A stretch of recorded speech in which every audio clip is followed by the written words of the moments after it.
Let's do a little watch this jerks. I've watched so much crap over the weekend. Crap or quality content? I think it may be like it depends on who you ask. Some of it was high quality. All of it was AAA stuff. How good it was is all debatable. I watched the new Chip and Dale Rescue Rangers film on Disney Plus, starring John Mulaney and Andy Samberg. That's on Disney Plus? Yep. Yeah, it's on Disney Plus. Nobody told me that. I thought you assholes went to the theater. No. Oh, man. I was like, look at these assholes going to see the fucking Chip and Dale movie. No, we had a family movie night in the house. We all sat on the couch and ate candy and watched a movie. It was awesome. Even the dog.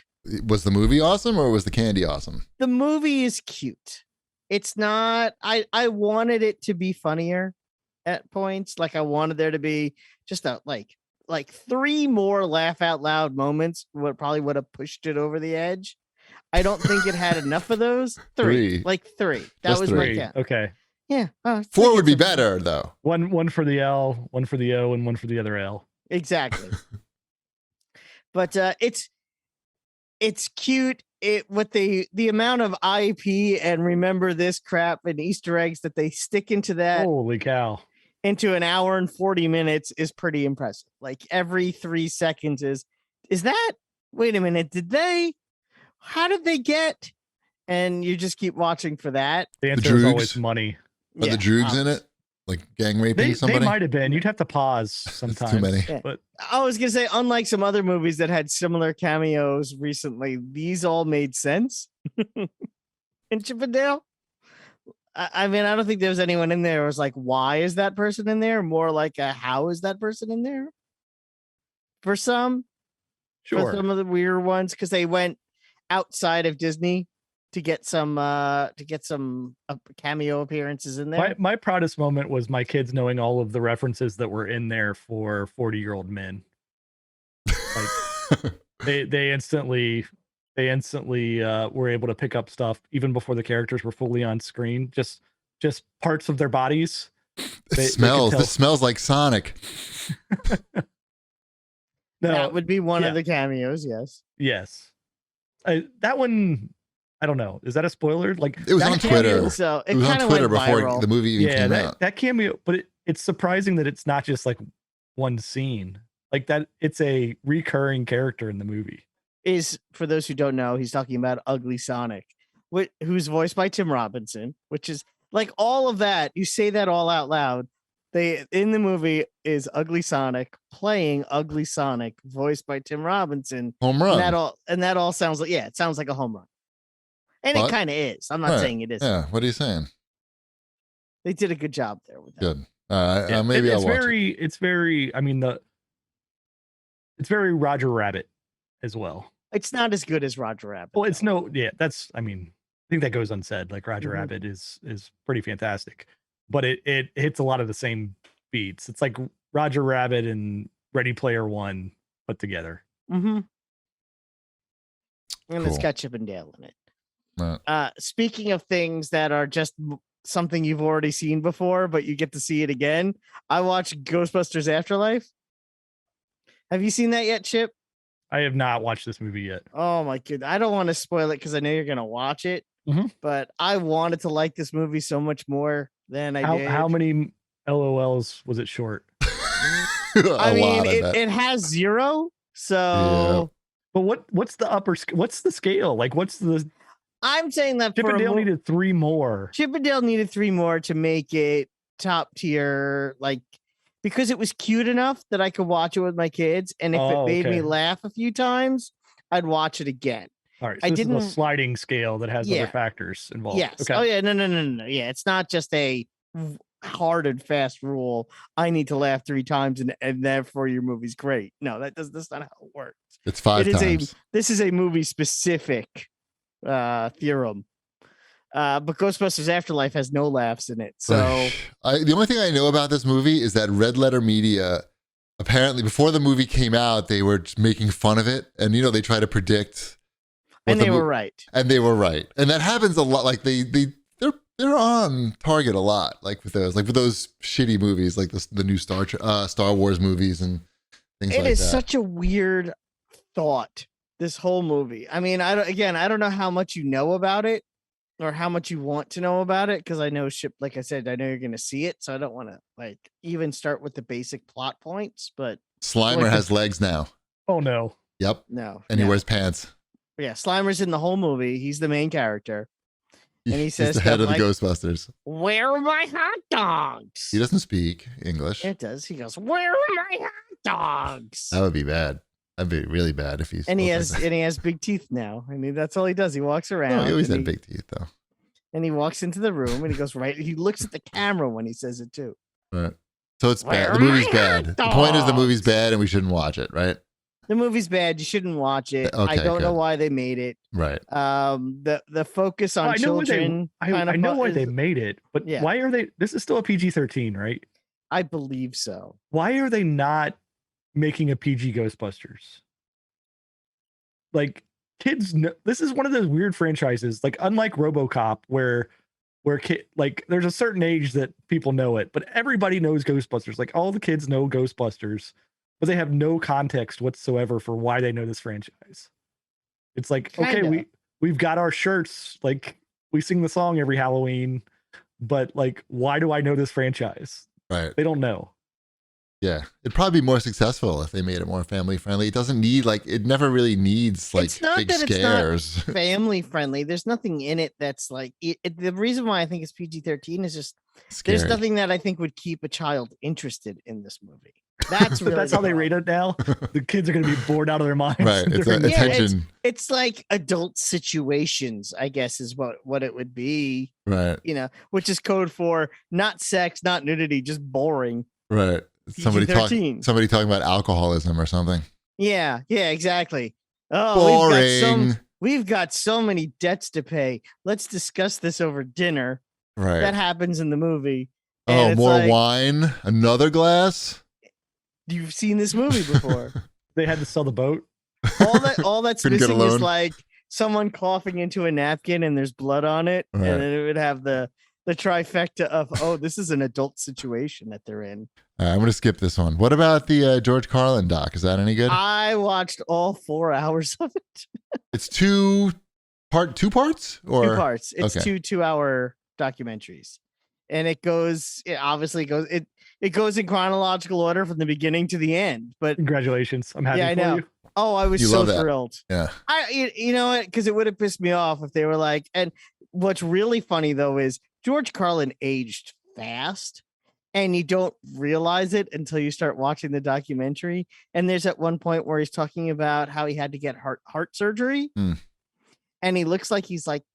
I had to guess how old he was in that situation. I thought he was like 55 years old, maybe a little older. Right. And he goes, "Yeah, to have open heart surgery at 45 was not something I was expecting." Right. And I'm like, Yikes. holy shit.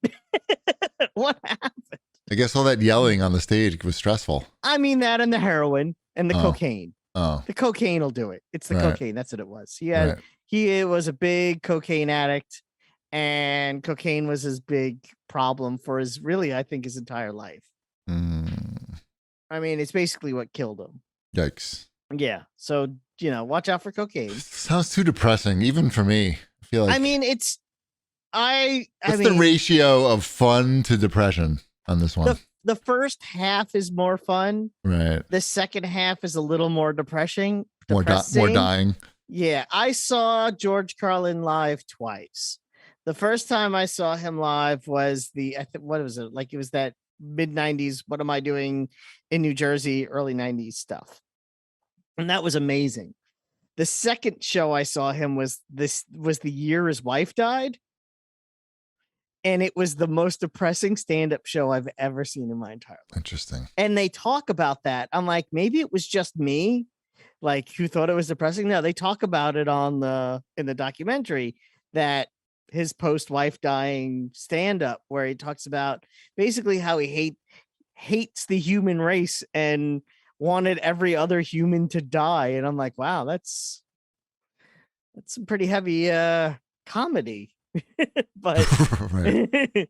but obviously in between that, in this in between phases, there's the brilliance of what was George Carlin, a lot of the stuff that still holds up, and how he changed comedy forever, and all all that stuff. It's worth checking out. It's worth your time.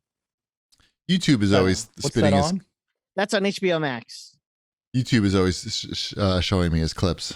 Yeah. Did you ever watch? There's the Zen of Gary Shandling. That's the other Judd Apatow stand-up documentary. No, that sounds depressing too. It is, but it's better. It's a better documentary. I want to appreciate the fun times that these guys brought into our world. Not their sad lives that brought about those fun lives. I've heard about like Gary Shandling's upbringing was pretty sad. It was really horrible. He had a younger brother who was sick and died, and it was his best friend. And when his brother died, he just was never the same again. And they didn't really even tell him that his brother died. They were just like, he was gone, and then no one ever talked about it. Like they didn't, like they didn't have to go to a funeral, or the kid didn't go to the funeral. Gary didn't go to the funeral, and they never mentioned it basically. And that's how you get to be a good comedian. Basically, something fucked up. I mean, a lot of these comedians, like a lot of them go on Stern and they talk about their childhood and their upbringing, and not everyone, but definitely like 80 to 90% have something either incredibly fucked up or pretty fucked up. Even Howard. Mm-hmm. What else are we watching? I watched Adventures of Buckaroo Banzai. That was on Star 64. Peter Weller? Yeah, your favorite. Well, I don't think I watched that movie, actually. Wait, you've never seen it? I like Robocop, not necessarily Peter Weller. I thought you were a Jeff big Peter Weller guy. It Jeff has Goldblum everybody. is in it. Yeah, he's just like a cowboy. Yeah. New Jersey is his name. Mm-hmm. Yes. It's weird It's, that you've never seen Ellen this. Barkin, right? That's who's in it. That's is the girl. It's Ellen Barkin. Yeah, Penny Pretty is her name. This was on HBO, I think, a lot back in the day, but I never quite like caught it from the beginning or could figure out what was going on. It's an interesting movie because like everybody has this, like is in the same movie and like in the same tone, except for John Lithgow, right? Who for some reason they just said like, I don't know, do your own thing here. So like he has this weird Italian accent and it's just like totally over the top the whole time. It's a satire type adventure type thing, right? It never knows quite what it is, but it like gets highlighted anytime John Lithgow is on the screen of like, okay, well, nobody like told him to like tone it down or like get in the same range as all the other actors. It's right. Really strange. But it has its moments. I appreciate that it was made. I would say that. Is it a science fiction? Right? Yes. Like it's like spaceships and shit, right? So Buckaroo Banzai. So he is Ice Pirates? A doctor. No, it's not like Ice Pirates. No. It's He's a Doctor Strange level surgeon, right? So he's like a master surgeon. He also is the lead singer for a very famous rock band. And he also is a test car driver that has a group of like his inner circle is all of these like scientists and everything. Mm-hmm. And they're also in the band. They're also in the band, yes. And they also drive cars. And he has this car that if he has this little, I don't know, doodad, I forget what it's called, but it lets him if everything aligns, he can get to the 8th dimension, and that's where all the aliens that have invaded the world are trapped in our world. And so there's other aliens that are out in the world like trying to free the bad ones that are trapped inside this 8th dimension that is within the molecules like of matter. That's where it's living at. Yes, go on.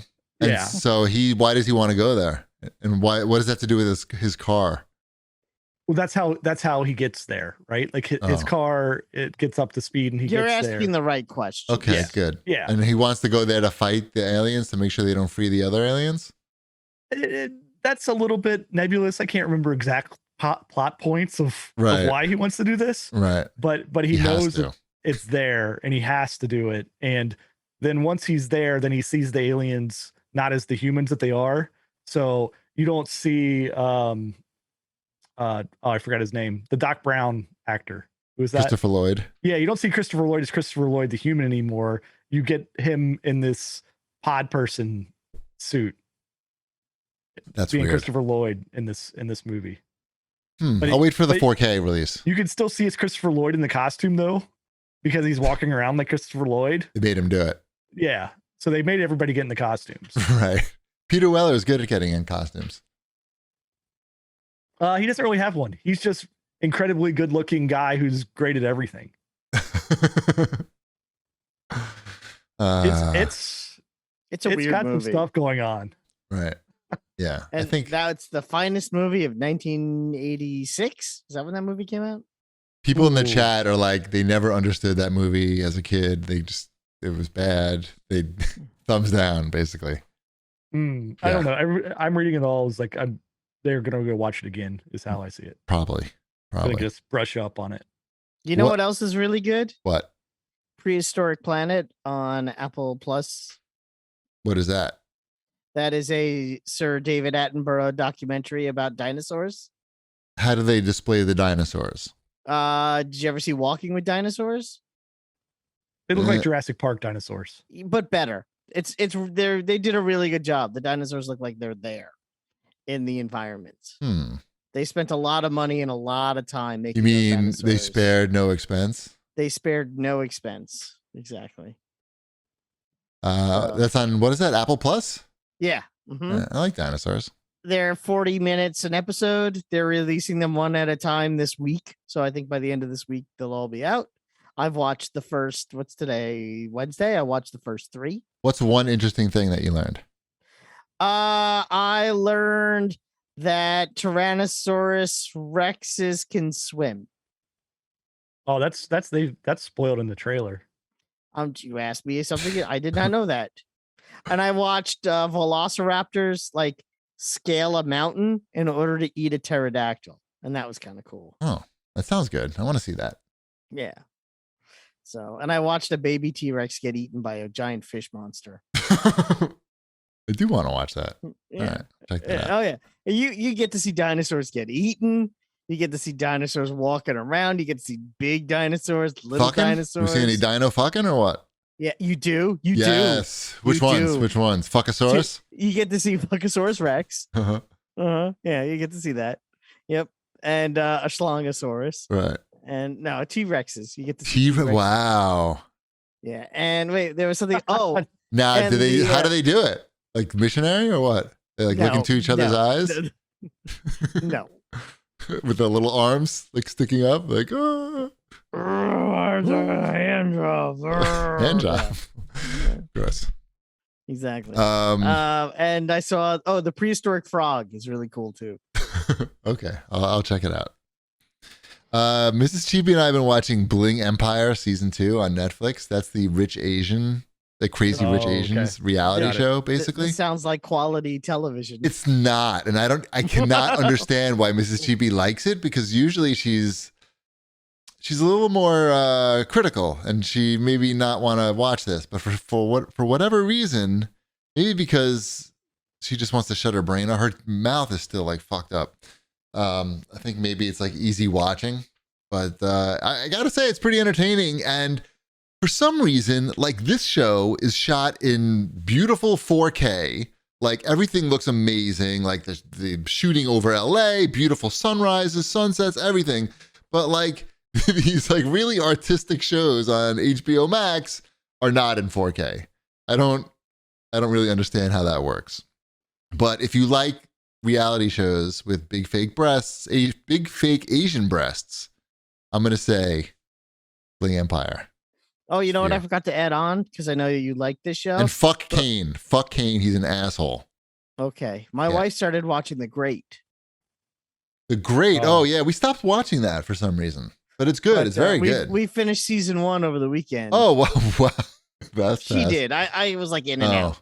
Did you watch? You didn't really watch it? I watched like all in, I would say maybe an hour. But I liked what I saw. The whole one episode is an hour. It's a good show. you watched that whole season in an hour. That's not right. Mm-hmm. The show's liked really it. funny. That show's hilarious. I don't know why we stopped watching. That show It's is very messed adult up. too. It is messed up. It is a messed up show. I thought it was more like comedic, and it's not really like it's not a straight in your face comedy. Right. There's some laughs to be had, but it's definitely more dramatic than I thought. It's a dramatic, dark comedy, but it's not for kids. No, it is not. I did see the beard scene when he forced the guy to shave the other guy's beard. Yeah. That was pretty messed up. There's a lot of messed up shit in that. Yep. It's good. The grade is good. Yeah, what's his name? Holt is really good. What's his first name? The guy who plays the Emperor, Peter. Oh, He's really good. Yeah, the guy. He was from X-Men. Yes, the guy from X-Men. So he was Cyclops? No. Beast. Right. Mm-hmm. He's excellent. He's excellent as the bad guy. Some X-Men I don't like. Yeah, one of those two. Mm-hmm. Let's remind everybody that. Oh wait, first before we do that, Christian writes in, and he wants another comic recommendation from Wombat because he really enjoyed Thor. I'm glad that I got a lot of people who read the Thor books and really liked them. I will recommend that again, Thor God of Thunder issues 1 through 12, because that trailer came out again. You want to know who Gore the God Butcher is?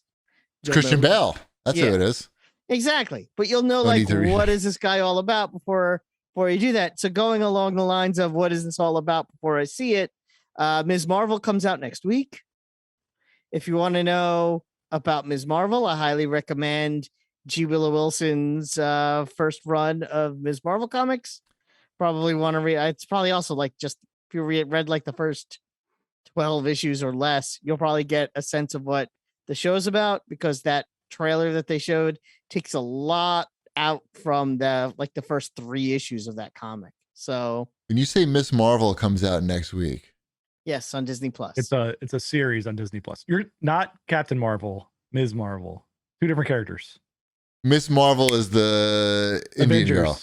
She's from the Marvel's The Avengers, the video game. Right. Yes. Okay.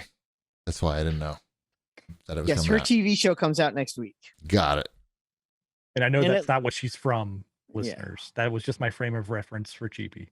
Yeah. And the comic books that she's from are excellent comic books. I know that Chip has read them as well. I have read them. And I highly recommend that. And if you want something that's a little weirder, there's always the Immortal Hulk, which is based on nothing that will probably ever come out. But I highly recommend that. The entire run of the Immortal Hulk is now on Marvel Unlimited. And the new rebooted Hulk, which takes place after the Immortal Hulk, is almost weirder than that.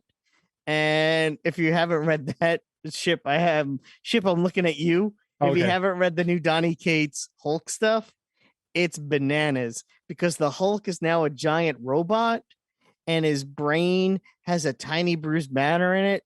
That's the pilot of the Hulk robot.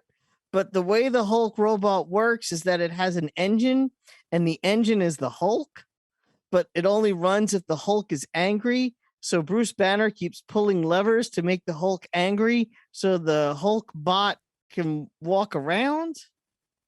Yeah, it's weird. Are you trying to get me to read this? Because this does not sound like what I want to read. I know, that's what I'm saying. It's like you'll read it and go, what is going on here? And at one point, Cyclops' head gets blown off into a million pieces. That sounds good. And they show that, because you just brought that up. Yeah. Nobody likes Cyclops. The big bloody mess of Cyclops' head getting. It's like porn. Yeah. Are you watching the was it the Superior 4, I think it's called? Did you reading that, Chip? No. The Dr. Octopus. Remember when Dr. Octopus took over Spider-Man's body? I do. Yes, I know you're familiar with that. That's why I bring it up. Well, apparently there are multiverse Dr. Octopuses that took over bodies of other superheroes. Okay. Like Wolverine, Hulk, and Ghost Rider. And our Dr. Octopus found those other Dr. Octopuses to form I don't know if they're a super team or an evil team or a team of some sort. All right, I'll check this one out. And in the new issue, they fought. The other one sounded a little bit. Yeah, I was just reading them fight the Dr. Octopus, Doctor Strange, which was sort of weird in itself. The Sorcerer Supreme or whatever Octopus. I'll check that one out. Yeah. Check that one out. Check that one out. It's weird. There you go. Who wrote Several it? recommendations. Do you know who wrote it? I don't know who wrote it offhand. I read it today because it just came out on Unlimited this week. And I'm like, this seems weird. I'll check it out. And there it is. Wolverine with Dr. Octopus's brain in his body. Bub. Mm-hmm. He's got adamantium Penis. arms that come out of his back. Adamantium penis is better. He might have Zach Thompson wrote it. There you go. Got it. Mm-hmm. Let's remind everybody that May is Make NF Visible Month. We are raising money and awareness for Children's Tumor Foundation, and we have raised over $1,000, which was our goal. Neurofibromatosis, or NF, is an underrecognized genetic disorder that can cause tumors to grow on nerves through the body. NF occurs in 1 in 3,000 people and affects millions of people worldwide. NF can lead to blindness, abnormalities, cancer, deafness, disfigurement, learning disabilities, and disabling pain. So we have this raffle that's going on, and it's going to go to the end of the month. For every $5 that you donate, you'll get one raffle entry, and you can win a $100 gift card to the retailer of your choice, a copy of Spider-Man for the PS5, and also we've just got a copy of Super Meat Boy for the PC from 311 Phillies. So several gifts. Maybe there'll be more by the time that we do the draw at the end of the month. Go to cag.vg/CTF. And you can donate straight away from there. cag.vg/CTF. And you can go to ctf.org for more information on NF.